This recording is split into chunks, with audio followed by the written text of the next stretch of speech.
জলে ডুবে যাওয়া অর্থনীতিকে জল থেকে তুলে বাজারজাত করেই নিজের পেটের অন্ন জোগাড় করেন হুগলির কিছু যুবক। সঙ্গী তাদের কিছুটা দড়ি ও একটি শক্তিশালী চুম্বক। তাই দিয়ে গঙ্গার জলে ডুবে থাকা পয়সা তুলে আনেন তারা। তাদের এই কাজ যেমন একদিকে তাদের রুটি রোজগার করতে সাহায্য করে, ঠিক তেমনই জলে ডুবে গিয়ে অপচয় হয়ে যাওয়া থেকে ভারতীয় মুদ্রাগুলিকে বাঁচাতেও সাহায্য করে। প্রতিদিন বহু সংখ্যক মানুষ গঙ্গার মধ্যে পয়সা ফেলেন। 1 টাকা 2 টাকার কয়েন গঙ্গা প্রণাম করতে এসে অনেকেই গঙ্গায় ছুঁড়ে দিয়ে যান।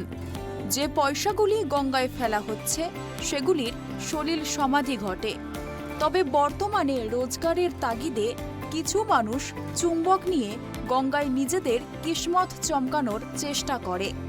মানুষের গঙ্গায় ফেলে দেওয়া 2 টাকা 1 টাকার কয়েন চুম্বকে আটকে উঠে আসে। সেই পয়সাগুলিকে আবারও বাজারজাত করে একদিকে যেমন নিজেদের রোজগার করেন, অন্যদিকে দেশের অর্থনীতিকে জলে ডুবে যাওয়া থেকে বাঁচাতেও সাহায্য করেন।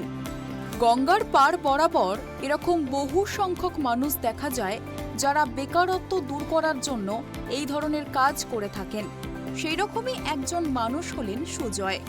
হুগলির রিসরা ফেরিঘাট সংলগ্ন গঙ্গার ঘাটগুলিতে চুম্বক ফেলে পয়সা খোঁজার চেষ্টা করেন। সারাদিনে চুম্বক দিয়ে অনেক খোঁজাখুঁজি করলে 80 থেকে 100 টাকা রোজগার ঠিকই হয়ে যায়। তবে বিশেষ পূজা পার্বণের সময় তার পরিমাণ বেড়ে যায়।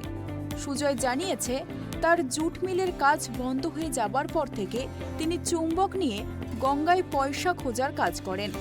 পৌষ পার্বণ বা দশহরার দিনে রোজগার বেশি হয়, তখন কোনো সময় 100-150 টাকাও রোজগার হয়ে যায় গঙ্গা থেকে পয়সা খুঁজেই। এইটা কিভাবে তোমার এটা মানে বুদ্ধিটা মাথায় এলো যে এরকম ভাবে গঙ্গা থেকে করা যায়? গঙ্গায় পয়সাগুলো অপচয় হয় বলে আমরা তুলে আবার মার্কেটে গিয়ে চালিয়ে দিচ্ছি। আচ্ছা, ক্ষয় হয়ে যাবে। হ্যাঁ, গঙ্গায় যে পড়ে নষ্ট হয়ে যাচ্ছে সেগুলো তোমরা তুলে আনছো। এরকম দিনে সারাদিনে কত রোজগার হয় তাও এরকম তুললে? ও যখন অপারেশন করে তখন 100-150 হয়ে যায়। 100-150 টাকা হয়ে যায়। বাহ। দশহরাতে হয়েছিল 100 টাকার উপর। দশহরাতে 100 টাকার উপর হয়েছিল। 360-তে হয়েছে। এ বিষয়ে স্থানীয় এক ব্যক্তি জানান, তার এই কাজ যথেষ্ট সাধুবাদযোগ্য, কারণ একটু পয়সা তৈরি করতে দেশের সরকারের খরচ হয়। একদিকে উনি ঠিকই কাজ করছেন, কেননা এভাবে তো এই যে পয়সাগুলো যে অপচয় হচ্ছে এটা একটা সরকারের ফান্ডের তো অপচয়। তো এইদিকে ঠিকই করছেন উনি, এগুলোকে তুলে আবার মার্কেটে আবার ছাড়ছেন আর কি। মার্কেটে টাকাটা আবার সার্কুলেট হচ্ছে। একদিকে ঠিকই আছে, অপচয় করার থেকে তো ভালো। হ্যাঁ, ওনার রোজগারও হচ্ছে। রোজগার থেকে বড় কথা হচ্ছে আপনার অপচয় হচ্ছে না। কোনো জিনিস অপচয় তো ঠিক না। মানুষজন গঙ্গা প্রণাম করতে এসে সেই পয়সা গঙ্গায় ফেলে দেন।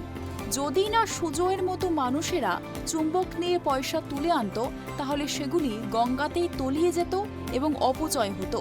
সেখান থেকে পয়সা তুলে নিয়ে আসা এবং সেগুলিকে আবার বাজারজাত করা, এগুলি অর্থনীতির অপচয় হওয়ার থেকে অনেক ভালো। হুগলি থেকে সোমনাথ ঘোষের রিপোর্ট, ট্রাইব টিভি।